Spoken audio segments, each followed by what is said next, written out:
Hi everybody, thanks for joining me today on Cindy's Certified Recipes. Today's going to be a really fun day because I'm making my popular popovers.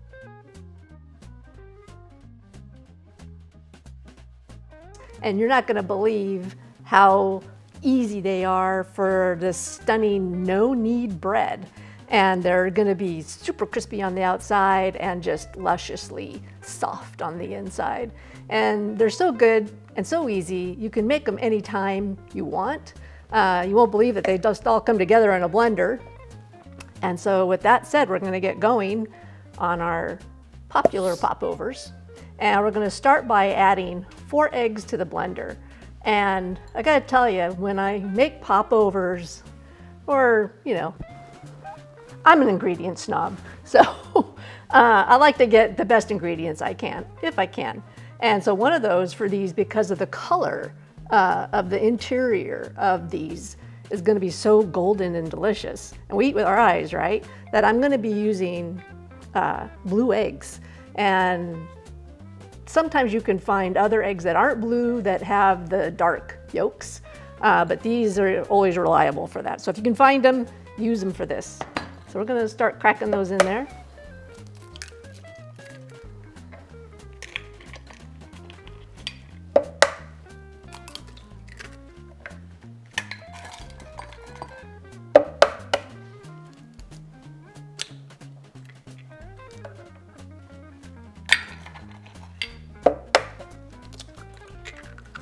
See the color of those yolks in that blender? I mean, they're just gorgeous.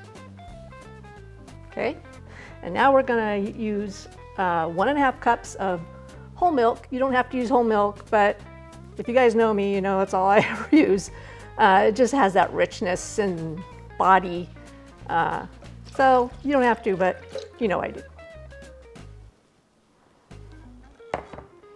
And a teaspoon of salt. This is kosher salt. And now we're just going to give it a whirl.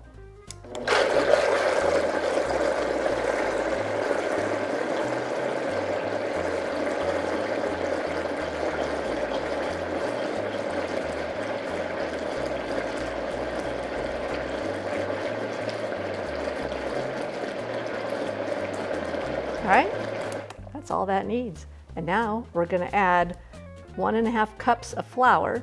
And not unlike a lot of my other recipes where I add flour to the wet ingredients, I like to do it slowly and not dump it in there. So I'm going to turn it on first. Slowly add the flour. That's all-purpose flour.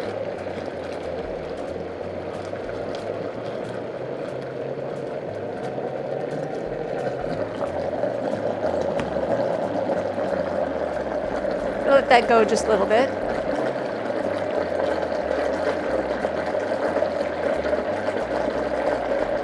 That's it. You don't want to beat it too much because you don't want that flour forming heavy gluten. And so now, kind of like my little secret ingredient, other than the blue eggs, 2 secret ingredients. I like to use, some people use oil, some people use butter, some people don't put anything, depending, there's so many variations of this. But I like to use ghee, and it's just clarified butter. It has that really rich butter flavor, and it's just delicious. So in that goes, and all these directions and ingredients are going to be in the description below. And we're just going to give that a quick twirl.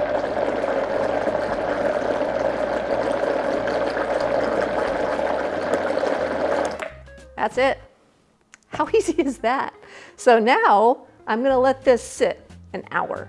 Okay, so not unlike crepes, which is also kind of similar in a way. It has to sit and just relax and let that gluten go, oh, okay, I'm ready now. So when we come back, we're going to be making these popovers. Our batter's rested. We're just going to give it a quick pulse. I mean, like quick, because you just want to get all those molecules moving again. So real quick. That's it. Fast. So now we're going to pour this in our popover pan. If you guys haven't seen one before, this is a popover pan. A little different than muffin pans, deeper cups, and there's space so that the popovers have room to move and grow. You can use a muffin tin, they just won't be as big. So keep that in mind. And I have my handy dandy ghee here in a little bottle, because what I like to do is just put little squirts into each one.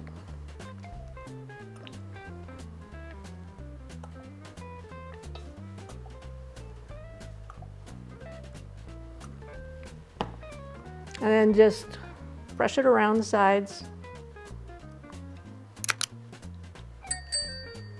and the edges, because those popovers will pop over the edges. They're quite fun.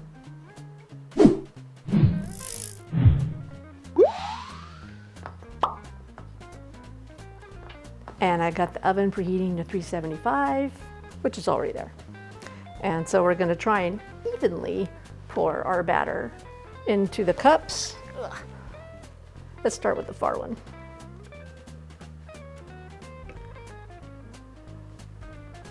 I like to do a little bit at a time so that I can even them out as I get to the last one, rather than trying to fill them.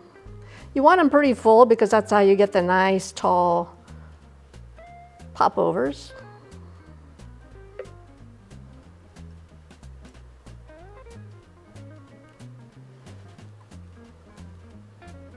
Okay, now that they're basically full, I'm just going to go through and even them out as best as possible.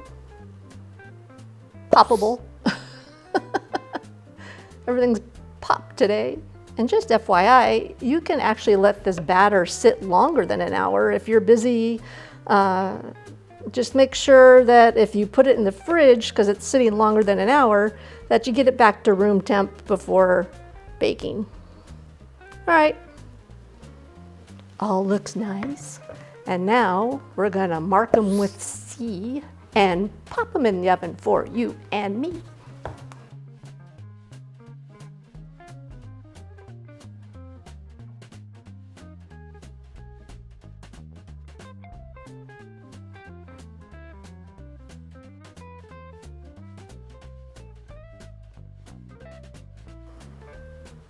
Look at these things, you guys. They are spectacular, but they just came out of the oven, and so you got to get them out quickly onto a cooling rack. So that's what we're gonna do. Put them out here, and you never know which way they're gonna pop over. But they're just fun. Fun food. So we're gonna take them out of their little homes there. Get rid of that tray. And now what you gotta do is you gotta let them breathe. You gotta get that steam out. So you get a little sharp knife and poke a few holes. They'll still taste wonderful. And let that steam out. Spread them out a little bit.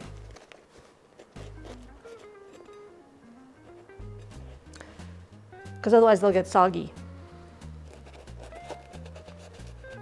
Just a few little vent holes is all you need.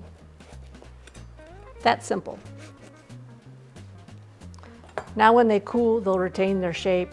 And what's nice about these, if you don't eat them all now, you can, once they're cool, put them in a container, preferably like a rigid container so nothing sits on them and flattens them.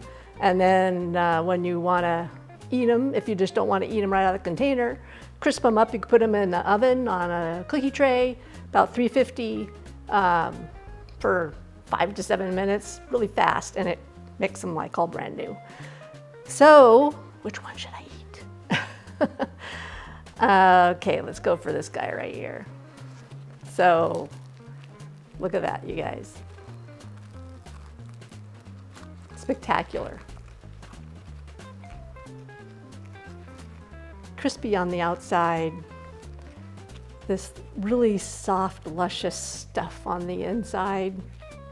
It's just so good. So my favorite is a little French butter, because you all know that French butter is my favorite. So I'm gonna, well, That's a big piece. Butter, butter. And then my other favorite is honey.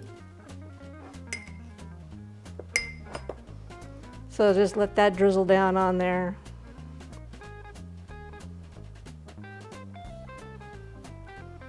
I could eat all of these, I'm telling you guys. And my husband, we call them populars. He goes, "You gonna make some populars today?" Big bite.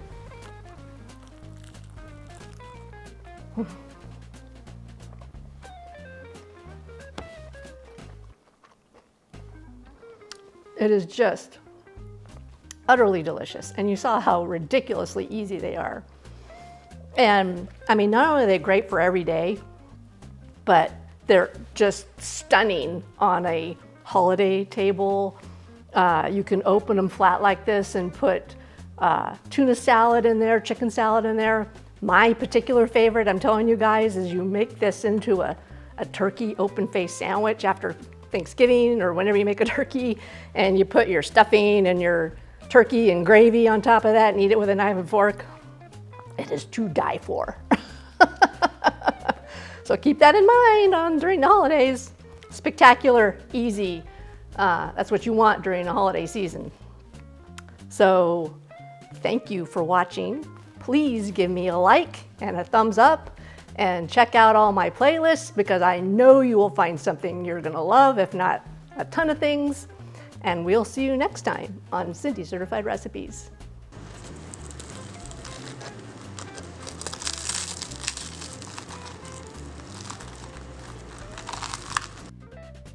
Stop drooling and go make some. And as always, if it's time tested, top-notch ingredients, and the talk of the table, it's Cindy Certified.